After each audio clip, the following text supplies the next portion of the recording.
그리스 신화에 이런 이야기가 나옵니다. 헤로는 아프로디테 여신 신전의 무녀이고 레안드로스는 바다 건너 섬에 사는 청년이었습니다. 둘은 서로 사랑하게 되었지만 헤로가 여사제였으므로 결혼할 수가 없었습니다. 해서 헤로는 매일 밤 자기 집 탑 위에 횃불을 밝혀 그가 해협을 헤엄쳐 건너와 만나고 날이 밝기 전 돌아갈 수 있게 했습니다. 그러던 어느 날 갑작스러운 폭풍으로 횃불이 꺼지는 바람에 해협을 건너던 레안드로스는 어둠 속에서 길을 잃고 헤매다 물에 빠져 죽고 말았습니다. 이튿날 아침 헤로는 탑 아래까지 파도에 밀려온 그의 시체를 보고 슬픔을 이기지 못해 탑에서 몸을 던졌습니다. 헌데 1810년 22살의 영국 청년이 레안드로스처럼 이 해협에 뛰어들어 헤엄쳐 건너고 나서 발표한 시가 베스트셀러가 됐습니다. 깜짝 놀란 그는 어느 날 아침에 일어나 보니 유명해졌다라는 그 유명한 말을 남겼습니다. 청년은 영국의 낭만주의 시인 바이런이었습니다. 바이런은 과격하고도 충동적인 성격이긴 했지만 조각 같은 용모에 문학적 위상이 더해지면서 숱한 여성과 연문을 뿌렸습니다.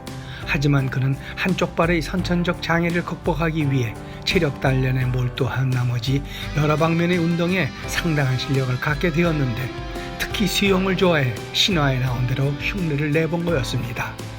이런 바이런이 귀족 출신 여인과 결혼해 딸 에이다를 낳았습니다. 하지만 아내는 남편의 방탕함을 견디지 못해 1년 만에 딸을 데리고 그의 곁을 떠났습니다. 여성 관계가 복잡한 그가 이복 사촌 누이와도 사랑에 빠지고 불미스러운 소문이 나면서 상류 사회에서 배척되고 환락과 도박에 빠져들게 되고 비난이 더욱 심해지자 영국을 떠나 유럽을 방황하다가 그리스에서 생을 마감했습니다. 한편 에이다의 어머니는 딸이 그러한 남편의 방랑벽과 낭만적 기질을 이어받을까 하는 우려로 그녀가 문학 분야에서 멀리하고 수학이나 과학에 열정하도록 애를 쓴 덕분에 에이다는 당대의 뛰어난 과학자, 수학자들로부터 양질의 교육을 받을 수 있었습니다. 그러던 중 당시 뛰어난 수학자이자 과학자 그리고 기계공학자였던 찰스 베비지를 만나게 됩니다. 그는 1차로 증기엔진으로 움직이는 계산기계를 만든 후 좀 더 발전한 해석기관을 설계했는데 오늘날 컴퓨터의 중앙처리장치와 기억장치 같은 거였습니다. 한편 베비지가 에이다의 비범함을 알아보고 조수로 해석기관 연구에 동참시켰습니다. 이 연구에서 에이다는 단순히 계산이나 수치를 처리하던 장치였던 해석기관에 기계가 작동하는 방식을 적은 최초의 알고리즘 방식 등으로 오늘날 컴퓨터 프로그래밍 언어의 중요한 기본 개념들을 포함시켰습니다. 더 나아가 해석기관의 명령 언어를 이용하면 기계가 그림을 그리거나 음악을 작곡할 수 있다고도 생각한 것입니다. 컴퓨터가 없던 시절에 프로그래밍 언어를 고안해내고 미래의 컴퓨터가 할 수 있는 일을 설계하는 획기적인 성과였던 것입니다. 하지만 안타깝게도 해석기관이 완성되지 못하자 에이다의 혁신적인 생각 또한 거의 잊혀지고 묻혔습니다. 시대는 천재를 알아보지 못했고 그녀는 우울증과 도박 중독, 게다가 자궁암까지 발병하면서 마약으로 통증을 견디다 끝내 세상을 떠났습니다. 100년 후 그녀는 앨런 튜링에 의해 다시 빛을 발하게 되었습니다. 2차 세계대전이 발발했습니다. 이때 독일의 암호 장치였던 에니그마는 영국에겐 해독하기 어려운 골칫거리였습니다. 에니그마는 내용이 입력되면 전혀 다른 암호 코드로 변해 출력되는 데다가 해독 키마저 수시로 바뀌어 그 조합수가 무려 수천만에서 수억 개 이르렀기 때문이었습니다. 영국은 암호 해독반을 꾸미고 천재 수학자이자 암호학자 그리고 컴퓨터 공학자인 앨런 튜링의 임무를 맡겼습니다. 4년 후 드디어 해독에 성공한 그의 성과로 영국은 독일 잠수함을 격파하고 연합군에게 승리를 안겨주면서 전쟁을 끝내게 되어 1,400만여 명의 인류를 구제한 영웅이 되었습니다. 헌데 앨런이 암호 해독을 위해 컴퓨터를 개발하면서 이 자료를 들추다가 에이다가 설계한 최초의 프로그램의 가치를 알아보고 여기서 힌트를 얻어 미래의 컴퓨터는 스스로 생각하는 인공지능으로 진화할 것이라는 것을 예언할 수 있었던 거였습니다. 전쟁이 끝난 후 앨런 튜링은 대학으로 돌아가 연산기계 연구에 헌신하고 튜링 머신이라고 불리는 기계를 고안해냈습니다.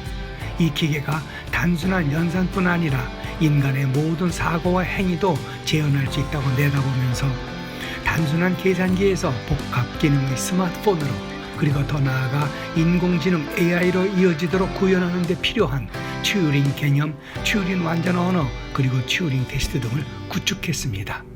그가 뛰어난 암호학자인 동시에 컴퓨터의 시조라는 평가를 받는 이유입니다.